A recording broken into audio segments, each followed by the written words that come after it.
నేను గతంలో కూడా బీఆర్ఎస్ ప్రభుత్వాన్ని అడిగాను సిబిఐ ఎంక్వైరీ చేయాలని. వాళ్ళు చేయలేదు, వాళ్ళు పోయారు. ఇప్పుడు కాంగ్రెస్ పార్టీ ప్రభుత్వాన్ని అడిగాను, మీకు చిత్తశుద్ధి ఉంటే చేయించండి అడిగాను. మీరు గతంలో చేసినటువంటి డిమాండ్నే మళ్ళీ నేను పునరుద్ధరించాను.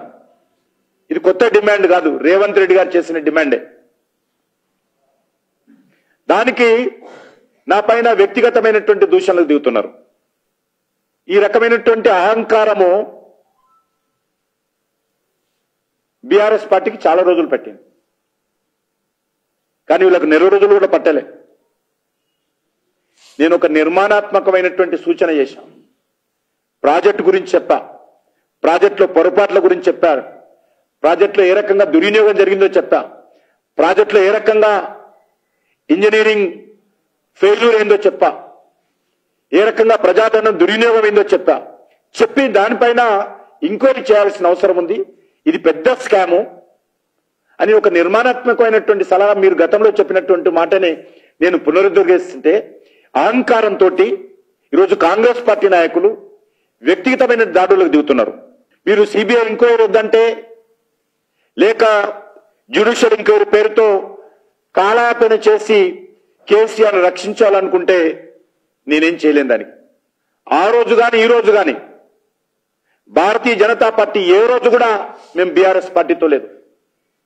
బీఆర్ఎస్ పార్టీతో కలిసిన చరిత్ర కాంగ్రెస్ పార్టీ.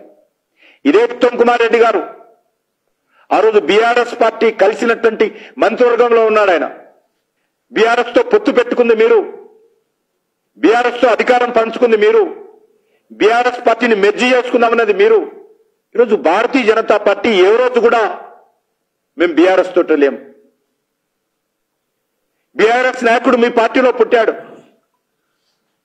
మీరందరూ కలిసి పరిపాలన చేశారు రాష్ట్రంలో, కేంద్రంలో బీఆర్ఎస్ తోటి కాంగ్రెస్ పార్టీ. మీరు భారతీయ జనతా పార్టీని విమర్శించేటువంటి కనీస నైతిక హక్కు లేదు మీకు. చిన్న ఆరోపణ చేస్తే కట్టగట్టుకుని అందరూ కూడా, నేను ఆరోపణ సలహా ఇస్తే కట్టగట్టుకుని నా మీద ఆరోపణలు చేస్తా ఉన్నారు. రేవంత్ రెడ్డి గారు కమిషన్ ఏమన్నాడే, ఆదాయము ఎవరు ఏ రకంగా ఆదాయాలు సంపాదించారో, ఎవరు ఏ రకమైనటువంటి ఆరోపణలతో ఉన్నారో ప్రతి ఒక్క వ్యక్తికి, తెలంగాణ బిడ్డకు తెలుసు. వ్యక్తిగత ఆరోపణలను తీవ్రంగా ఖండిస్తున్నాను. నేను ఎప్పుడు కూడా గత ముఖ్యమంత్రి కానీ నిన్న మాట్లాడుతున్నప్పుడు కానీ ఈయన మీద కూడా ఆరోపణలు చేయలేదు. వ్యక్తిగతమైనటువంటి దాడులకు నేను వ్యక్తిగతంగా ఎలా ఉన్నానో, నేను ఈ యొక్క 1980 నుంచి ఏ రకంగా పార్టీ కార్యకర్తగా పనిచేస్తున్నానో నా పార్టీ కార్యకర్తలకు తెలుసు, తెలంగాణ ప్రజలకు తెలుసు, మీడియాకు తెలుసు. నా ప్రస్థానం ఎలా మొదలైందో, ముఖ్యమంత్రి ప్రస్థానం ఎలా మొదలైందో అది కూడా తెలంగాణ ప్రజలకు తెలుసు. ముఖ్యమంత్రి వ్యక్తిగత జీవితంలో ఎలా ఉన్నాడో, ఎవరి మీద ఎన్ని కేసులు ఉన్నాయో, ఏ రకమైనటువంటి ఆరోపణలు ఉన్నాయో తెలంగాణ ప్రజలకు తెలుసు. ఈ రకంగా నేను నిర్మాణాత్మకమైనటువంటి సూచన చేసేటువంటి హక్కు, అధికారము ప్రతిపక్ష పార్టీగా ఒక రాష్ట్ర అధ్యక్షుడుగా నాకున్నది. నేను ఒక సలహా ఇస్తే నా ఆదాయం గురించి మాట్లాడుతున్నాం. ఎవరు ఎంత ఆదాయమో దేనికైనా, మరి ముఖ్యమంత్రి గారు ఆయన ఆదాయం ఏంటో, నా ఆదాయం ఏంటో నేను సిద్ధంగా ఉన్నా. నేను విచారణ చేయమను. ఇంకోటి అంటారు మన మంత్రులు, కాళేశ్వరంలో బీజేపీ టీఆర్ఎస్ ఆదాయం కమిషన్లు పంచుకున్నారని. దమ్ముంటే, ధైర్యం ఉంటే దర్యాప్తు చేసి నిరూపణ చేసి కాళేశ్వరంలో మేము కమిషన్లు తీసుకుంటే ఎంక్వైరీ చేయించు. మాటలు మాట్లాడితే కాదు, బట్ట కాల్సి ముఖం మీద వేయడం కాదు. ముఖ్యమంత్రి మాట అన్నారు, నేను లంకె బిందెలున్నాయని చెప్పి అధికారంలోకి వస్తే ఇక్కడ చిప్పు ఉందన్నాడు, అప్పులున్నాయన్నాడు. అంటే లంకె బిందెలకు వస్తే ముఖ్యమంత్రి అయ్యండి ఆయన అన్నమాటనే. నేను లంకె బిందెలు ఉన్నాయనుకొని వచ్చాను, ముఖ్యమంత్రి అంతా చూస్తే ఏమి లేదు, మొత్తం అప్పులు కనిపిస్తున్నాయి, ఖాళీ చిప్ప కనిపిస్తుంది అన్నాడు. నిన్ను ఒక ఆయన అంటాడు ముఖ్యమంత్రి గజ దొంగ. ఎవరు గజ దొంగ? ఒక ప్రధానమంత్రిని పట్టుకొని గజ దొంగ. మేము ఇప్పుడు అన్నవా? మిమ్మల్ని కూడా ప్రధానమంత్రిని పట్టుకొని గజ దొంగ అంటావా నువ్వు? మీ స్థాయి ఏంటి? గజ దొంగలు ఎవరో తెలియదా?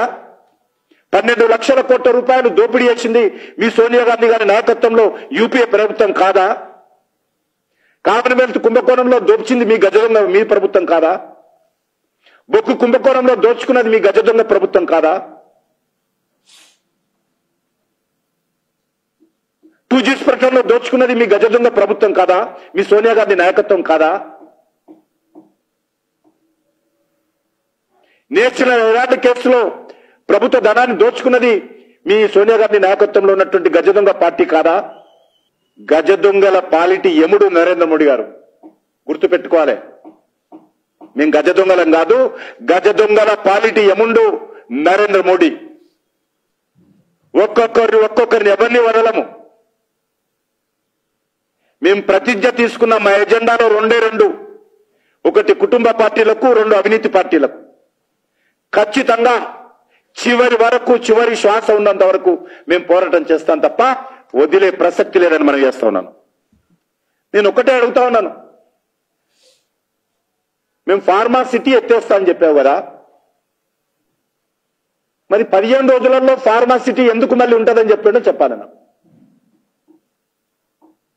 ఈ 15 వచ్చినటువంటి మతలబెందు ఫార్మసిటీ, మరి ఫార్మా కంపెనీలు అందరూ కూడా వచ్చి కలవగానే మళ్ళీ ఫార్మసిటీ అక్కడే కొనసాగుతుందని చెప్పడానికి మతలబెందో చెప్పాలి. ఇంత తొందరగా యూటర్న్ ఎందుకు వెళ్ళాడు? ఈరోజు అక్కడ ప్రజలందరూ కూడా ఫార్మసిటీ ఎత్తేస్తారని చెప్తే ఊరూరా రైతులు కేరింతలు వేస్తూ పండుగ చేసుకున్నారు ముఖ్యమంత్రి ప్రకటన చూసి. ఎందుకంటే మా బతుకుల్లో ఈ కాలుష్యపు కోరల నుంచి రక్షిస్తున్నదే అనుకున్నారు. మళ్ళీ మొన్న ప్రకటన రాగానే రైతులందరూ ఈరోజు మళ్ళీ తీవ్రమైనటువంటి ఆవేదనతో గురవుతున్నారు. కానీ ఈ యొక్క 15 రోజుల్లో ఎందుకు యూటర్న్ తీసుకుంది ప్రభుత్వం చెప్పాలి ఫార్మసిటీని? నెల రోజులు గడవక ముందే ఈ రకంగా ఎందుకు యూటర్న్ తీసుకోవాల్సి వచ్చింది? ఫార్మా కంపెనీల లాబీకి భయపడ్డారా, లొంగిపోయారా? చెప్పాల్సినటువంటి అవసరం ఉంది. ఈ రకమైనటువంటి ఆరోపణలతో భారతీయ జనతా పార్టీ నోరు మూయించాలనుకుంటే మరింత తిరగబడతామే తప్ప తగ్గే ప్రసక్తి లేదు. తెలంగాణలో మేము ఇప్పుడు అధికారంలో లేము. కాంగ్రెస్ పార్టీ అనేక సంవత్సరాల పాటు అధికారంలో ఉంది.